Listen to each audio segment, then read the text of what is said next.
Our Bible word is Luke 10 verse 33. But a certain Samaritan, as he journeyed, came where he was, and when he saw him, he had compassion. So this is Luke and his gospel.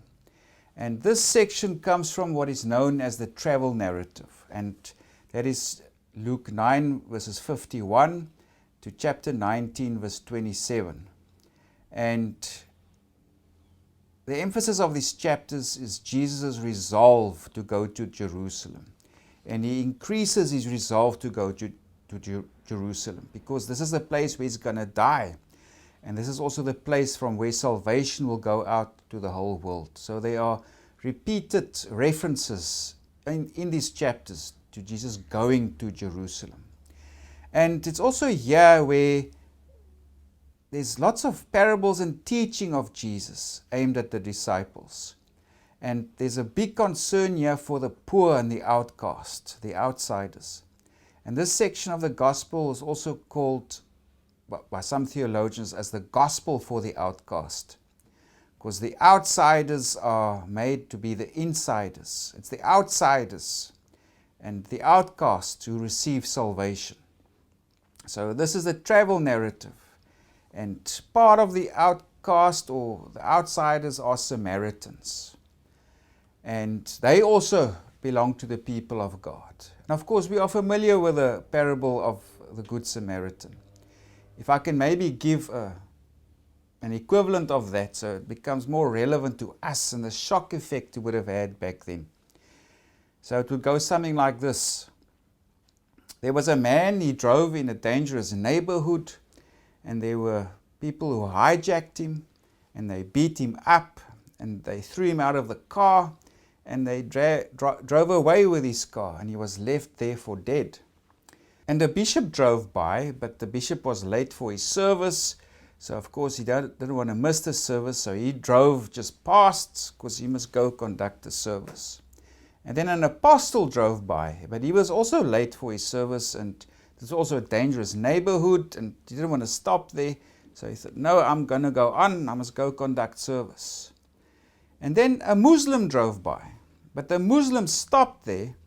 He got out of his car in this dangerous place, and he helped the man into his car, and so he put himself at risk, and he drove him to hospital, and he again put himself at risk because he said, yeah, I give you 50,000 rand deposit, and whatever it costs to heal him or for him to recuperate, I will pay that back to you when I come back again. So that's the kind of shock effect. It's this outsider who shows compassion and mercy. So the people would have listened to this, they thought, a Samaritan? A Samaritan is the hero of the story? How can it be? And Jesus says, yes. I mean, the Samaritan is the one who showed the nature of God. He's the one who showed compassion and mercy. So this parable is also about doing. Because there are two questions that are posed by this lawyer. A lawyer came to Jesus, an expert in the law. So if we go to the first question, in verse 25, he asks, Teacher, what shall I do to inherit eternal life? Then Jesus asks him, well, what do you think? So he says, well, you must love God, love your neighbor. And then Jesus says, well, do this, and you will live. So the emphasis on doing. So the first question is, what must I do? That's in verses 25, and then Jesus responds also, you must do this. That's in verses 25, 28, and 37. So it's about doing. What must I do to inherit eternal life? But then now the lawyer comes with a second question. Who must I show love? How far does this extend? So if we go to verses 29, and who is my neighbor, he asks. I must love my neighbor, but who's my neighbor? How far must my love extend? Because there are many foreigners and Gentiles, etc., that live on the land, and we're under Roman occupation, so it's, who must we show love? So Jesus tells the parable of the Good Samaritan. He tells him of the Levite and the priest that passed by. It was the Samaritan who came to this man's help.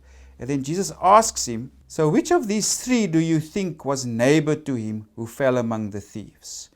So obviously the lawyer says, well, it was the Samaritan. Then Jesus says to him, go and do likewise. Remember, it's about this doing. What must I do? Jesus says, or the man asks, and then Jesus says, well, do this. Be like the Samaritan. And remember the two questions that is posed by the lawyer. If we go to verse 25, it says, teacher, what shall I do to inherit eternal life? And then the second question posed in verse 29, and who is my neighbor? So the essence of Jesus' parable is that second question is irrelevant. Cross it out. It's a non-issue. He comes back to the first question that was asked. Teacher, what shall I do to inherit eternal life? And then it is, well, show the love and compassion that the Samaritan showed, because he embodies the love and mercy of God. This is what you must do. Who your neighbor is a non-issue. Being a good neighbor, that is what counts for you to inherit eternal life.